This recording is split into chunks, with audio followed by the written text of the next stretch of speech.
හැබැයි මගේ දුව කොහොම මුණ දෙයිද එයා ජීවිතේ කොහොම ඉස්සරහට ගෙනියයිද කියලා මට හිතන්න බෑ.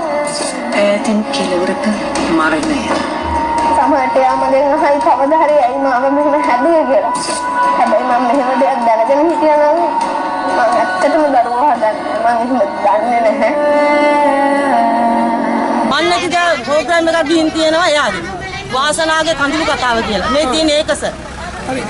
මේක ඒ අම්මම කියන ඒ අම්මට අම්මට තියෙනවා ඒක හරියට. මේකේ තියෙනවා සදුවටක් තියෙනවා. දුවට තියෙනවා කියලා ඔප්පෙලා තියෙනවා. ඔක්කොලා තියෙනවා. ඇයි ඔයගොල්ලෝ ළමයා පරීක්ෂා නොකරන්නේ? ළමයා පරීක්ෂා ළමයා අම්මා ඉල්ලීම කරන්නේ. ඈ? ළමයා අම්මා එනවද? ළමයා අම්මා එනවද? ඔව්.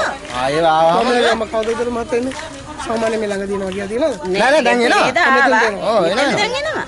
අම්මට පිළිකාවක් තියෙනවා කියලා රැවට්ටුවේ. ඔය අම්මට ඒඩ්ස් තියෙන අම්මට පිළිකාවක් තියෙන අපි මාර අසරණ කරා අපි. ඒ මාර අසරණ කරා. ඒතර දඟලන්න දෙයක් නැහැ නේ. කිලින්ම මෙන්න වෛද්‍ය වාර්තාව. කිලිම ඉදිරිපත් කරලා ඉවරනේ. අපිට ඕනේ ඒක විතරයි.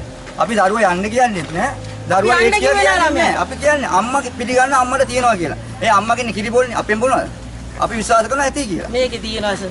මේකේ තියෙන දෙසැම්බර් මාසේ නම් ළමයි කියන්නේ ළමයා එලවන්නේ මේ පරීක්ෂණය කරන්න කියලා. පරීක්ෂණය කරන්න පරීක්ෂණය කරලා ළමයා වань. නිගමනය කරන්න. ඒ අම්මා ඇවිල්ලා මේ ටීචර්ලගෙන් ගුරුවරුන් ඔක්කොගෙම සමාව ගන්නවා. හරියට අසරුණා මේ ටීචර්ලා සර්ලා. එදා අපි ආවට වචන පුතා බොලද කියනවා විරිලජ්ජ හදන්න අපි ඩෙන්ටි කාඩ් එක පෙන්නන්නේ කොහොමද? අපි ගමේ කියලා මේ ඒඩ්ස් කාරයෝ ඉන්නවා කියලා. මේ කුඩා බොල්ලද ගම්මාන්ට. එන්න බයි කෙනෙක් කැමරා උත්තගෙන ඉන්න පැත්තටුවා.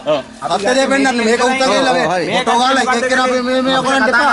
අපේ ළමයි නිතරම තුවාලයක් ගලේලා දානවා. සර්ලා දාන්න අපිට දියුණු වෙලා තියෙන්නේ තුවාල හදාගෙන දරුවෝ. එයාගේ තුවාල කලේ අපේ ළමයිගේ තුවාල ගෑනු අනිවාර්යෙන් හැදෙනවනේ සර්. අපිට බයයි. අපේ හිතට බයයි. මොකද අපේ දරුවා අපේ මගේ දරුවා ලෙඩෙක්. දවුලා තියෙන බය මෙයා තියනවා කියලා දන්නේ නැති එකනේ. දන්නේ නැති. අපිට පෙන්නුම් කරලා ඒ අම්මලාට එන්නත් බෑ මේ ගේට්ටුවෙන් එහාට. අර ටීචර්ලා සරගෙන වැඳලා සමාව ගන්නවා අපි ඉස්සරහා.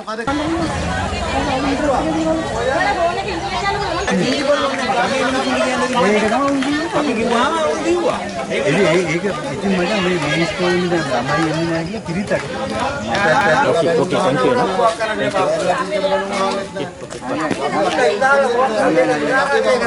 හරිනේ ප්‍රශ්න ඉවරයි.